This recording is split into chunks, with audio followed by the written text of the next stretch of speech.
Hello বন্ধুরা, আপনারা দেখছেন ডিজিটাল সবকিছু ইউটিউব চ্যানেল। তো বন্ধুরা, পশ্চিমবঙ্গের ডিএ মামলা বেশ কিছুদিন ধরেই সুপ্রিম কোর্টে ঝুলছিল, একথা আপনারা প্রত্যেকেই জানেন। তবে এবার সেই ডিএ মামলায় আংশিক জয় পেলেন তারা।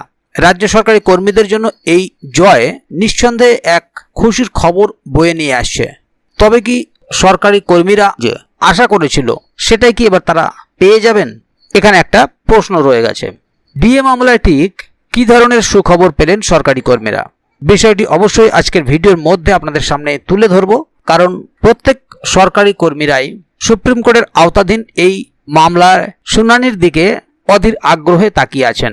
ঠিক কি ঘটেছে এই পরবর্তী মামলার শুনানিতে তা জানতে অবশ্যই ভিডিওটিকে প্রথম থেকে শেষ অবধি পুরোটাই দেখুন মনোযোগ সহকারে, যাতে করে কোনো জায়গায় বুঝতে আপনাদের কোনো প্রকারের অসুবিধা না হয়। এছাড়াও আপনি যদি আমাদের চ্যানেলে প্রথমবার হয়ে থাকেন তাহলে অবশ্যই চ্যানেলটিকে সাবস্ক্রাইব করে বেল আইকনটি প্রেস করে অল নোটিফিকেশনে ক্লিক করে দেবেন, যাতে করে আমাদের চ্যানেলে যখনই কোনো নতুন ভিডিও আপলোড হবে তা সরাসরি আপনাদের কাছে পৌঁছে যায়। তো চলুন দেখে নেওয়া যাক এখানে বিষয়টি ঠিক কি বলা হচ্ছে। এখানে দেখুন একটি আর্টিকেল প্রকাশিত হয়েছে, পশ্চিমবঙ্গে বকেয়া মহার্ঘ ভাতা নিয়ে সুখবর, রাজ্য সরকারি কর্মীদের আংশিক জয়।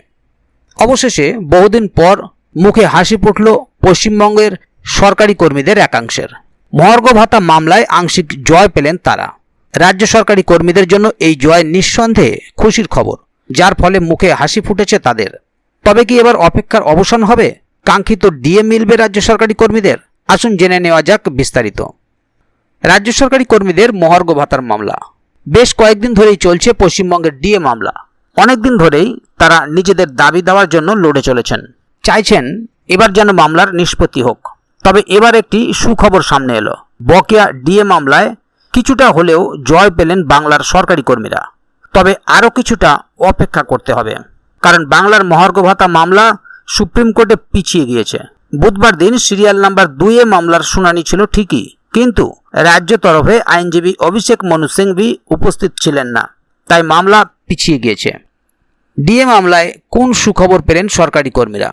অনেকদিন ধরে মামলা চললেও মনের মতো করে শুনানি পাচ্ছেন না আবেদনকারী সরকারি কর্মীরা। বুধবার শুনানির দিনেও তার ব্যতিক্রম হলো না। যেহেতু রাজ্যের তরফের আইনজীবী হাজির হননি, তাই এদিনও শুনানি হয়নি। তবে যে বিষয়টি নিয়ে সরকারি কর্মীরা খুশি তা হলো সরকারি কর্মীদের আবেদন অনুযায়ী পরবর্তী শুনানির দিন নির্ধারণ করে নিয়েছে সুপ্রিম কোর্ট।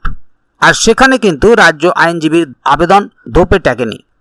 এবার দেখে নেব সরকারি কর্মীদের জন্য চিন্তার কারণ কি।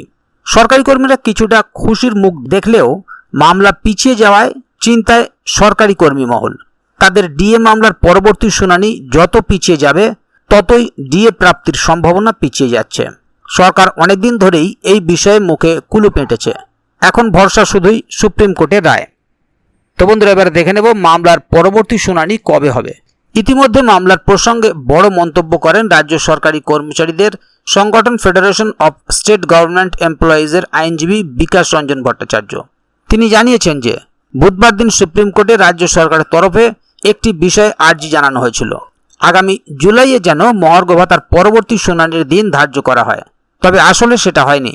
আগামী 14ই মে আবার সুপ্রিম কোর্টে উঠবে পঞ্চম বেতন কমিশনের আওতায় থাকা বকেয়া মহার্ঘ ভাতা মামলা। খুব স্বাভাবিকভাবেই সরকারি কর্মীরা এই সিদ্ধান্তে খুশি হয়েছেন। তবে এখনও তারা চাইছেন দ্রুত মামলার নিষ্পত্তি হোক, কিন্তু কবে তাদের কাঙ্ক্ষিত দাবি পূরণ হবে তা সময়ের অপেক্ষা। তাহলে বন্ধুরা, বুঝতেই পারলেন এখানে বিষয়টি ঠিক কি বলা হলো। মূলত সুপ্রিম কোর্টে যে মামলা ঝুলছে তা একের পর এক দিন পেছোচ্ছে। আর এবারে রাজ্যের তরফে আইনজীবী হাজির না থাকার কারণে মামলা পিছিয়ে গেল। তবে পরবর্তী শুনানির দিন সুপ্রিম কোর্ট দিয়েছে ঠিকই, তবে সেটা সরকারি কর্মীদের আবেদনের ভিত্তিতে। কারণ রাজ্য সরকারের আইনজীবী তরফে আর্জি জানানো হয়েছিল যাতে জুলাইতে এই পরবর্তী শুনানির দিন ধার্য করা হয়, কিন্তু সেটা হয়নি। পরবর্তী শুনানির দিন আরও এগিয়ে এসছে এবং 14ই মে সেই পরবর্তী শুনানির দিন ধার্য করা হয়েছে। তাই আগামী দিনে এ বিষয়ে আরও নতুন কি আপডেট আসে তা জানার জন্য অবশ্যই চ্যানেলটিকে সাবস্ক্রাইব করে চ্যানেলের সঙ্গে থাকবেন, যাতে করে এ বিষয়ে আগামী দিনে আরও নতুন কোনো আপডেট আসলে তা সরাসরি আপনাদের কাছে পৌঁছে যায়।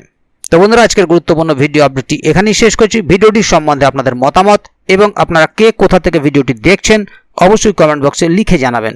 ভিডিওটি ভালো লাগলে অবশ্যই একটি লাইক দেবেন এবং বন্ধুদের জানার সুবিধার্থে ভিডিওটিকে শেয়ার করবেন, যাতে তারাও বিষয়টি সম্বন্ধে জানতে পারে। ভিডিওটি শেষ পর্যন্ত দেখার জন্য অসংখ্য ধন্যবাদ। আবার দেখা হবে আগামী ভিডিওতে। ততক্ষণ পর্যন্ত ভালো থাকুন, সুস্থ থাকুন। ধন্যবাদ।